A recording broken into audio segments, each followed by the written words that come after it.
Alors, où est-ce que je pourrais aller cette fois-ci? Merde, encore au milieu de l'océan. Salut les barracudas, aujourd'hui nous allons parler de votre futur, si vous êtes encore à l'école, et de choses dont ne vous ont jamais parlé vos professeurs. Nous allons voir ensemble une nouvelle façon de penser qui pourrait peut-être bien changer votre perception du monde. Bienvenue donc dans ce 3e mini-cours. Pour commencer, je tiens à préciser que ce mini-cours se fait en partenariat avec Olivier Roland, qui pour ceux qui ont une bonne mémoire, se souviennent que j'avais fait un coup de pouce à sa chaîne dans ma vidéo des trucs à la crise sur les milliardaires. Et il y a peu, Olivier m'a envoyé le bouquin sur lequel il bossait depuis des années, et qu'il venait juste de publier. Tout le monde n'a pas eu la chance de rater ses études. Oui, le titre est un petit peu pimenté. Et donc vraiment emballé, j'ai recontacté Olivier pour lui proposer d'en faire une vidéo en m'appuyant sur ce qui est dit dans le bouquin. Et il y a de la matière. Et j'ai tenu à ce qu'Olivier fasse quelques courtes interventions pour bien voir qu'un auteur c'était pas forcément un mort-vivant poussiéreux dans sa bibliothèque, quoi. Salut Chris et salut les rebelles intelligents. Effectivement, aujourd'hui je suis libre. J'ai une entreprise qui est au service de ma vie puisqu'elle me permet de voyager 6 mois par an. Et pourtant, j'ai un bac-2 puisque j'ai quitté l'école à 18 ans pour créer ma première entreprise. Et ça c'est beau Olivier, parce que l'école... Bon, on va en reparler, gardons un peu de suspense. Et on commence notre histoire avec une certaine Héloïse, Hélo pour les intimes, une jeune fille de 18 ans, elle vient d'avoir son bac S et de justesse... C'est pas vrai, j'ai quand même 10 et demi. De justesse comme je disais.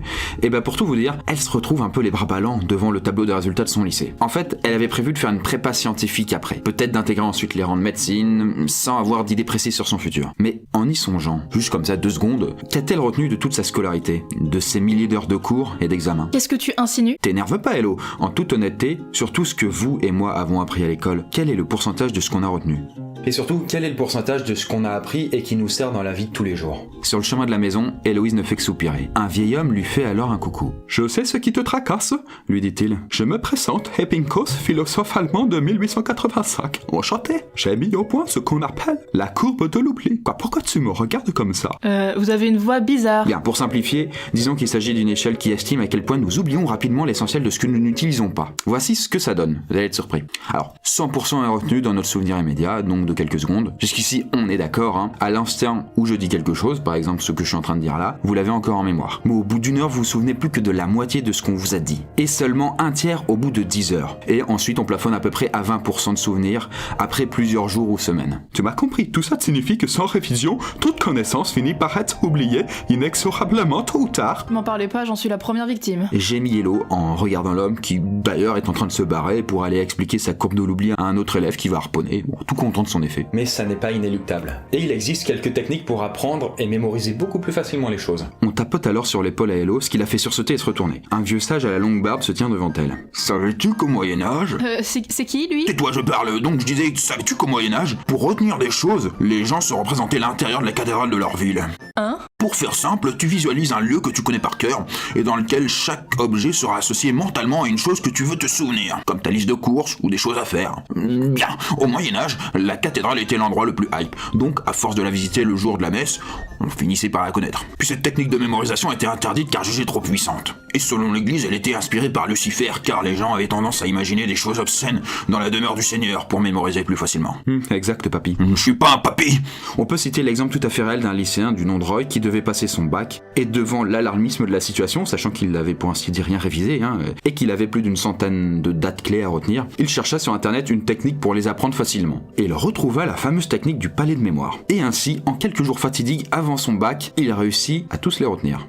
Et quelques années après, bien qu'il n'ait utilisé cette technique qu'une seule fois, il se souvient encore de plusieurs dates. Preuve en est que ça fonctionne. Et pourtant, vous en a-t-on déjà parlé à l'école? Démonstration. Regardez ce globe. Si vous deviez retenir les mots banane, Napoléon et ciseaux, des trucs qui n'ont a priori rien à voir donc, vous n'avez qu'à créer une petite histoire entre ce globe ici et les mots à mémoriser. C'est con mais ça marche. Par exemple, une banane tombe sur le globe et se met à dégouliner de partout. Napoléon débarque et glisse sur la banane, ce qui le fait voltiger en l'air avant de retomber. Et en tombant, il atterrit juste au-dessus de ciseaux qui le coupe net en deux. Si vous faites vraiment l'effort d'imaginer, cette simple association va rester dans votre esprit pendant très longtemps. Et ce qui est cool, c'est que tous les objets d'un lieu que vous connaissez bien peuvent servir de pense-bête, et donc un palais de mémoire. Plus l'association entre les choses est marquante, voire sexuelle, puisque le sexe, c'est marquant, mieux ça marche. D'où la colère de l'église, vous verrez à la fin de la vidéo. Mais alors Héloïse se pose une question, ma foi fort judicieuse. Mais en fait, à quoi ça sert de savoir par cœur toutes ces choses alors qu'une recherche avec mon téléphone téléphone peut me donner une réponse en un temps record. Enfin, hormis avoir des diplômes. Elle n'a pas tort, on n'est plus au début de l'école où apprendre par cœur avait un certain sens et une utilité. Notre monde a évolué. Mais l'école, elle, non. Toujours aussi préhistorique, n'est-ce pas? Mais ce qui va compter le plus maintenant, et ce à quoi l'école ne prépare pas très bien, ce n'est plus la capacité d'obéir à des instructions ou la capacité à avaler des tonnes de connaissances qu'on oubliera pour l'essentiel. On s'en tamponne de ça.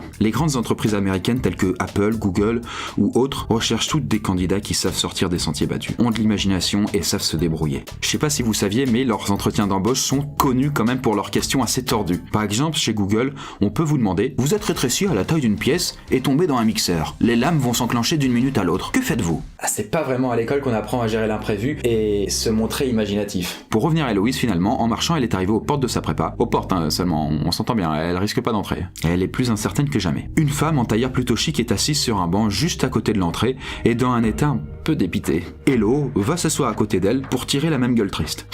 C'est joyeux. Bon, au bout d'un moment, elle se dit à elle-même, à voix haute, Est-ce que je réussirais mieux ma vie avec un grand diplôme plutôt que sans ? La femme en tailleur se tourne alors vers elle et lui répond, tellement contente de pouvoir lui déballer son sac. Aussi surprenant que ça puisse paraître, faire des études et avoir un super diplôme, ce n'est pas la garantie de mieux réussir. L'école et les profs ont trop essayé de nous rentrer ça dans le crâne. Mais la réalité, c'est que faire des études plus courtes et travailler plus tôt, ça permet de gagner plus rapidement de l'argent, même si avoir un grand diplôme permet globalement d'avoir un meilleur salaire plus tard. Si vous voulez, pour la métaphore, c'est comme une course pour gagner sa vie, où l'un commence à courir plus tôt, mais l'autre, bien qu'il ne commence après, il courra plus vite. Sauf qu'au final, la vie n'est pas éternelle, et qui est-ce qui aura couru le plus au final, au moment de la retraite ? Eh bien, au bout du compte, des recherches sérieuses montrent que la différence entre les deux n'est pas si flagrante que ça. Celui qui a fait des études plus longues, donc qui part un peu après, mais qui court un peu plus vite, si c'est un homme, il a un petit avantage en termes de salaire gagné quand il atteint la retraite. Mais ça n'est pas flagrant. Car oui, selon l'OCDE, faire des études supérieures quand on est une fille, comme Héloïse, c'est un investissement négatif. Autrement dit, dans notre société actuelle, une femme avec des diplômes supérieurs, donc après le bac, réussira moins bien sa vie qu'une autre femme sans grand diplôme. Alors bien sûr, c'est une généralité, mais qui se confirme, hélas, à grande échelle. D'ailleurs, c'est une injustice qui est souvent pointée du doigt, mais elle est bien réelle, comme c'est le cas de cette charmante petite dame en tailleur. Dis-toi ceci, si tu es suffisamment intelligente pour réussir dans la vie avec un grand diplôme, en réalité, est-ce le diplôme qui t'a permis de réussir ? Ou c'est ton intelligence, t'ayant permis d'avoir ce diplôme, qui t'a permis de réussir ? La petite dame sort alors de son sac à main un énorme classeur, montrant plein de graphiques compliqués, et sur l'un d'eux, Héloïse voit, d'après une étude récente, sur les 100 entrepreneurs les plus riches au monde, le niveau de diplôme le plus courant est l'absence de diplôme. Seulement ensuite vient le diplôme d'ingénieur avec 22% et celui de business avec 12%. Héloïse se remet à marcher d'un air songeur. Au bout d'un moment, elle s'arrête devant un grand immeuble de bureaux et elle voit des gens pressés entrer et sortir en continu. Voir ce manège incessant lui évoque une chose. L'école nous a habitués à ne considérer qu'une seule voie possible. Faire des études, chercher un taf, bosser pour un patron et puis espérer une retraite à la fin. Et ensuite on peut mourir. On peut aussi espérer entrer dans la fonction publique, mais on travaillera toujours pour quelqu'un. Tout ça paraît normal. C'est comme ça que ça se passe. Mais on peut aussi voir les choses sous cet angle. Être salarié, c'est comme habiter dans une maison qui n'est pas la nôtre. C'est en être locataire, bon si ce n'est que là on est payé pour y rester, et le propriétaire, c'est votre patron. Lui, il rembourse un prêt immobilier de disons 500 € par mois, sauf que vous allez payer le loyer 600 €. Ce qui veut dire que votre patron, votre proprio, se fait 100 € par mois sans rien faire et grâce à vous. Il vous payera toujours moins que ce que vous lui rapportez par définition, sinon votre emploi n'existerait pas. Sauf que vous pensez qu'être salarié, c'est plus rassurant et moins risqué ? Sauf que si votre propriétaire a des difficultés, c'est pas sa maison qui va détruire au bulldozer, non, c'est vous qui le va expulser. S'il veut habiter dans sa maison, il vous vire. S'il veut vendre sa maison à un autre propriétaire, que vous n'aimez pas, il le fait. Au final, le dindon dans l'histoire, c'est un peu vous, quoi. Est-ce qu'à l'école, on vous a déjà montré les choses sous cet angle ? Et puis, la femme en tailleur toute déprimée de tout à l'heure revient à la charge, on sait pas d'où elle sort, et puis elle dit « Être salarié, c'est la plus répandue et en même temps la pire manière au monde de gagner sa vie. Devoir échanger son temps contre de l'argent. Exemple. Je travaille 1 heure, je gagne 10 balles. Je travaille pas, je gagne rien. Vous êtes donc condamné à travailler éternellement jusqu'à la retraite. Si vous arrivez jusqu'à 70 ans et que vous ne mourrez pas entre-temps. Ça vous semble naturel, vous bossez, vous êtes payé. Vous bossez pas, vous n'êtes pas payé. Mais plein de choses dans le monde n'ont pas besoin de soi continuellement pour continuer à rapporter. Est-ce que lorsque vous plantez un arbre, vous avez besoin de l'arroser tous les jours pour qu'il pousse et donne des fruits ? Non, il a juste besoin d'être planté dans un bon climat. Et que vous passiez de temps en temps. Cette idée commence à trotter dans la tête à Héloïse. Cette autre voie dont l'école ne parle pas. Et d'ailleurs, à titre personnel, je suis sur cette autre voie. Je m'occupe de mon propre arbre, et pas de celui d'un autre. Créer et diriger une entreprise, c'est une aventure passionnante, pleine de rebondissements. Je peux témoigner à titre personnel, et bien plus que je ne l'aurais imaginé avant de commencer. Ton avis, Olivier, là-dessus? C'est un challenge difficile mais qui en vaut largement la peine. C'est comme voyager, il y a une part d'inconnu, de risque, mais au final, nous vivons une aventure qui est bien plus excitante et nourrissante qu'en restant chez soi. C'est quelque chose qu'aucun travail salarié ne pourra jamais nous faire ressentir. Héloïse soupire en retournant chez elle et s'asseyant à son bureau. D'un autre côté, être la patronne, c'est aussi supporter toutes les responsabilités, y compris celle de la faillite. Réflexe élémentaire, elle ouvre son PC à la recherche de quelques chiffres sur le sujet pour se rassurer.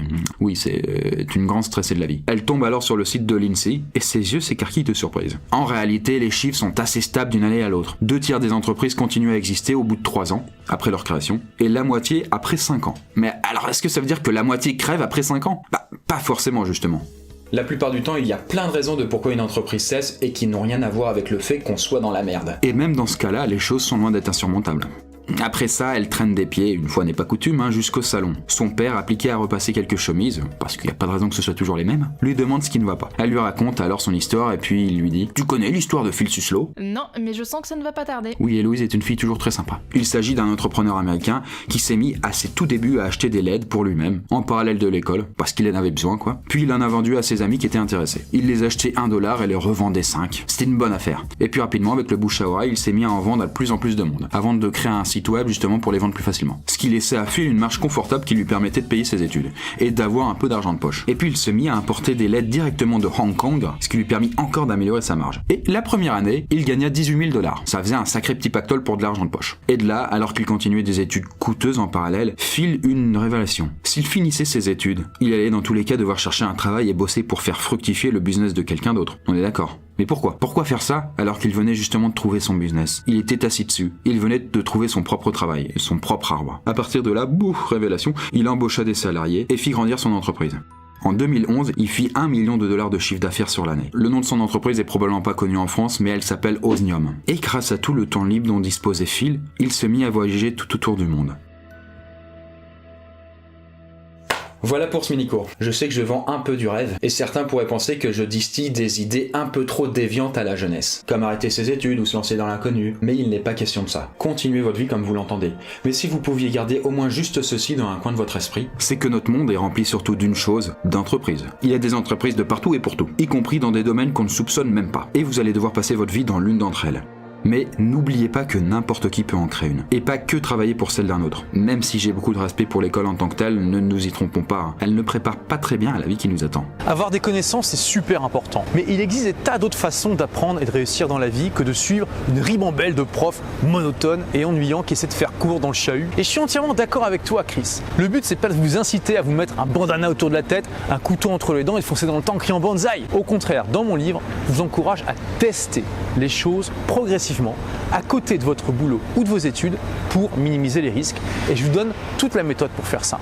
Oui, je plus sois. Le livre d'Olivier est à ce titre une véritable mine d'or. Vraiment très accessible et bourré d'anecdotes cool. Je tiens d'ailleurs à préciser que ça a été une petite torture d'écrire cette vidéo, car évidemment j'avais noté des pages et des pages de trucs super intéressants tirés du bouquin, mais évidemment comme la vidéo ne pouvait pas faire 6 heures, il m'a fallu tailler dans le lard. Donc évidemment pour avoir plus d'informations, je vous recommande chaudement le livre d'Olivier, qui est donc une sorte de guide pour réussir autrement. Ou à défaut bien sûr, sa chaîne YouTube est toujours aussi inspirante. Quant à moi je vous dis merci d'avoir vu ce mini-cours jusqu'au bout, et je vous dis tiens, si je vous montre ce globe, quels sont les mots qui vous viennent?